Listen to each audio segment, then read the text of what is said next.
As the title of my paper suggests, although I'm employed as an archivist and special collections officer, I'm going to talk about my teaching experience.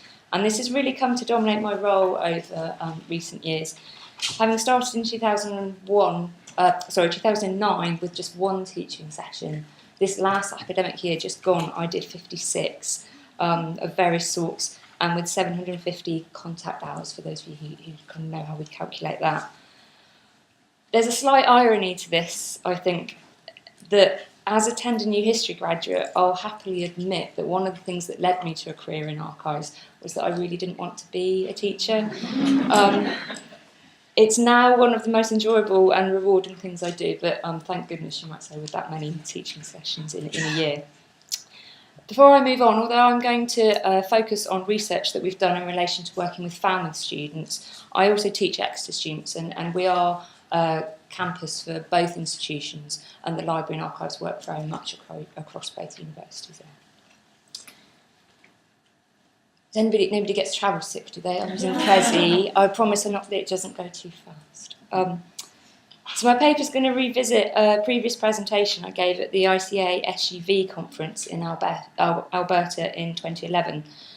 And this paper was based on the Out of the Box project, which was a Falmouth University sponsored project exploring a teaching and learning practice in relation to creative writing students' use of archives. And I want to acknowledge here the work of Drs. Kim Martindale and Neve Downing, who led the project, and also our colleagues at Cornwall Record Office that we collaborated with. So really it's 2 years on from this project, and I'm very aware that my teaching practice has evolved.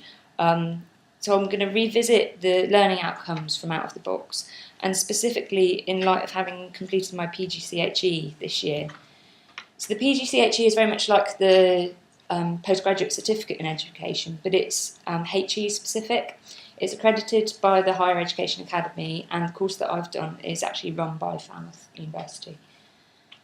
So having revisited some of these learning outcomes, I'm then going to move on to make what I hope will be some useful recommendations for working with higher education based on Out of the Box and the PGCHE.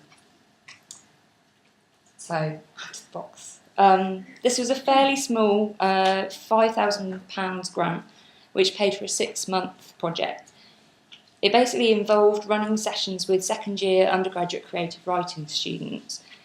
They were the sorts of sessions I was doing anyway, but the project importantly just bought us time to evaluate both amongst the staff, with the archivists and the academics, but also with the students. I'm happy to go through the practicalities of what we did a bit more with anybody who might be interested, but really I'm just going to focus on 3 of the learning outcomes that I've selected that I wanted to go back to. And the first of these is this idea of a shared community of practice among archivists and academics. And this came out really clearly from our research. Ian this morning talked about communities of interpretation and communities of understanding. And this community of practice was really my first introduction to educational theory, and at first was something I was really quite unfamiliar with. But it's a theory outlined by Etienne Wenger, who defines a community of practice as being formed by people who engage in a process of collective learning in a shared domain of human endeavour. Groups of people who share a concern or a passion for something they do and learn how to do it better as they interact regularly. So clearly academics are a community of practice and archivists are a community of practice. But when we'd spent some time together, the creative writing academics, colleagues at Cornwall Record Office and myself, we were looking at what we felt was the things we had in common, the shared areas of work. And we came up with this, which was what we thought a new community of practice that embraced both archivists and academics might look like. So you can see here there's 3 things that Wenger says a community of practice needs. Practice, community, and domain, which is the bit in yellow, which I apologise, I don't think is coming out very well on there. I should say, actually, I can send the link to the Prezi round if anybody wants to look at this in more detail. But it's this role of both archivists and academics as facilitators and interpreters, providing access to knowledge, that came out as being really important to both groups. And this brainstorming was actually quite a sort of light bulb moment for me, and one that led me directly to the PGCHE this year. acknowledgement of the shared ground actually led me to seeing myself as a teacher for the first time. I'd never sort of defined myself in that way, even though I'd been delivering teaching sessions for a number of years. And I think because I'd trained to be an archivist instead of pursuing a teaching career, I almost subconsciously thought of myself of an anti-teacher, if you like. And certainly structurally, within both Falmouth and Exeter, we're really separate from our academics. But it was this brainstorming that made me think, hold on, there isn't this gulf between us after all. And although I didn't see myself as a teacher, I would have always described myself as a facilitator. And of course, this is what being an archivist is all about. Whether we're writing a catalogue, putting together a display, enforcing reading room regulations, everything we do to facilitate access, I would argue, involves an element of teaching our users. And it's the PGCHE that's really helped me understand this element of being an archivist a bit more. As a profession, I think we're very used to the idea of being gatekeepers of knowledge, but by providing access to this knowledge, I would argue that we're actually agents of transformative learning, which sounds very grand. Transformative or transformational learning is outlined really well by Karen Clark. She argues that transformational learning produces far-reaching changes. It shapes people. And this could be through perspective change for an individual, through social change, or through personal development. And I think if we look at development family history, we can see all three of these areas. Teaching family history skills has been used to tackle social exclusion, as a tool for adult education, and of course completing family history research can have a very powerful impact on the individual, as we all have experience of. And it wouldn't be an archive conference paper if I didn't at this point mention Who Do You Think You Are? I did think about using Leslie Sharp's recent episode as an example of transformative learning. Did anybody see that one? It was quite powerful, and I didn't want to reduce everybody to tears by quoting from her. So instead, I bring you this from Nigel Havers. This was a few weeks ago. As it turns out, I'm no posher than anyone else. It's fantastic. Who knew? I think family history is certainly an example of transformative learning if Nigel Havers can now think of himself as working class. So, to move on, the second learning outcome from Out of the Box that I wanted to revisit was about this sense of the importance of evidence and evidencing the impact of our teaching activities. And I think we're probably all quite familiar with the idea of capturing evidence to demonstrate the importance of our services, but we found it's also really important for the students themselves to be able to evidence and articulate what they've learned. And we did this through using personal meaning maps. Asking them to kind of explore what archives might have meant to them at the beginning of the session. As you can see here, fairly kind of expected things about monocles and stuffed animals and so on. And then to revisit these partway through the project and again at the end. This student in particular discovered archives as being a point of stimulus for her creative writing. And this concept about students evaluating their own learning was followed up in the PGCHE. Throughout the year, we've looked at the difference between surface and deep learning, the latter, of course, being more desirable rather than just sort of a mere reiteration of facts. And this is something that comes into Bloom's taxonomy of learning. As you can see at the bottom, kind of basic knowledge and understanding kind of come up at the bottom, but then as you progress through, you get deeper learning as you're able to evaluate the importance of what you've learned. So with this extra theoretical understanding, asking students to evaluate what they've learned is something that we've continued to implement. At the end of each teaching session, I now ask our students to complete one of these feedback postcards. So there's a nice image from our collection on one side, and on the other side, we ask them to note down one thing that they think they're going to do differently as a result of the session. We get them to put in on their name and address as well. We then collect these up at the end of the session. We make a note of some of these learning outcomes, and then we post them back to them about a week or so later. So then this really reinforces what they said themselves that they've got from the session. It acts as a bit of a prompt to follow up. I mean, we've all done it, I'm sure, from the conference today. We'll all go away with lots of things that we think we're going to do and then just never get around to implementing. And also it's a good little bit of promotion for us as well, because the postcards then kind of get stuck on the fridge or used as a bookmark or so on. We haven't done a full academic year with these yet, so I'm hoping that as this next year goes on, we're able to do a bit more evaluation. But so far so good, and hopefully, watch this space for something a bit more substantial having come out of that.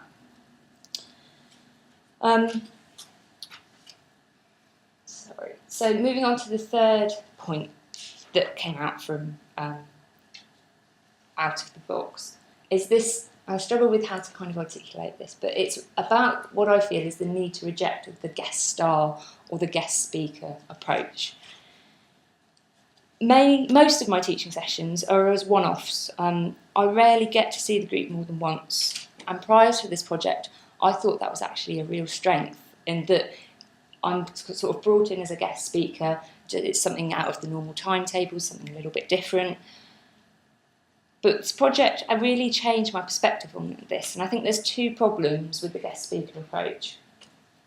One is that you're teaching in isolation. You just don't know the students, the dynamic of the group, what other assignments or distractions they might have, and often you're just going in blind, sometimes quite last minute as well. It's like the first day of term, kind of every time you teach, and it can be quite tough, and importantly, you don't really know what context you've been presented in. Hopefully that's really positive, but even the fact that more often than not the academic doesn't necessarily come with the students or isn't there for the session as well gives a subliminal message that perhaps this isn't as important as the normal run of teaching. And I only really got this through out of the box when we had proper time to sit down with the academics in the planning stages and work together on that, rather than perhaps being used as a bit of a filler at times. And this has been reinforced this year by my involvement in supervising film dissertations. The experience of teaching when you see students week in, week out is totally different. But I must apologise here, my abstract kind of indicated that I was going to talk about that a little bit more, but coming to write the paper, I realised that the experience of supervising dissertations is probably a paper in its own right, and one maybe not that suited to this conference, but I'm happy to pick up on that in questions and so on. So the second kind of area around this need to reject the guest speaker approach is that throughout of the box, we've realised about the importance of setting assignments to really encourage students' interaction. What you're teaching may be very interesting for your students, but the harsh reality is, especially to undergraduates, if there isn't an assessed piece of work attached to what you want them to learn, they just don't have the time to engage with you. So it's all about carrots and sticks. And although the PGCHE has helped me to understand this latter point, there's lots written about different motivational factors for students and the difference between intrinsic and extrinsic motivation. I haven't yet found as much in the literature about the specific challenges that we're faced with by being guest speakers. And this is something that librarians, learning technologists, that we're all facing, particularly since the introduction of 9K fees has led to a demand for increased contact hours. But as there's the option to continue the PGCHE onto a full MA, it might be that there's some scope for my own research on this area. There are some other really useful outcomes from out of the box, but there isn't necessarily the time to go through them all here, but again, I'm happy to pick up on that afterwards. So what does all this mean? I think I can summarise by saying that following out of the box and the PGCHE, I now take a new pedagogic approach to my interaction with students. And pedagogy, that I can neither say nor spell, I will admit, can be defined as interactions between teachers, students, and the learning environment and the learning tasks. Basically, it's the art of teaching, or science, perhaps. It's thinking about how people learn and how we can facilitate that. And I don't necessarily argue that taking a pedagogic approach is about doing something new in our interaction with students. It's just about reflecting on something that we're doing anyway. And there's three main recommendations that I wanted to make based on my experience for this. One is about understanding the environment in which academics work and also the shared areas between this. So this is the communities of practice that I've mentioned.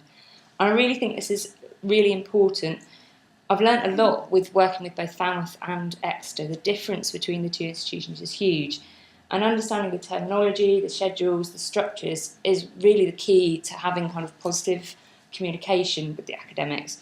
And it's something that we mentioned this morning about the Share Academy toolkit. And I think that having something similar or building on that to have something comparable for archives working with HE would be really useful. The image here as well kind of sums up the what I'm trying to get at point here, and it's not the importance of realising when you're having your photograph taken, because this is one of the worst images of me that's in our stock. This is from an event that we ran last year, an academic showcase, and what I'm trying to get across here is about the importance of good relationships with the academics. This isn't necessarily easy, and I don't think that there's any kind of magic answer to this, but on this occasion, we just kind of held an event on a Wednesday afternoon with wine and invited academics in and told them how great our collections were. And we got to then kind of have some quality time with those that chose to attend. And clearly it's a huge task to build good relationships with every academic that you want to work with, but target the key ones, get some names, and also, importantly, and we heard this in some of the papers upstairs that we were talking about, use your academic liaison librarians. It's their job to understand all this stuff about institutional culture and to build those relationships. And I found that kind of, tapping into some of their contacts really opens lots of other doors as well. So moving on to my second recommendation is around access to pedagogic training. As I've said, I would argue that we're all teaching every day, and yet there's no formal training provided to us, even in perhaps around the most basic communication with our stakeholders, let alone thinking about going on to learning theory.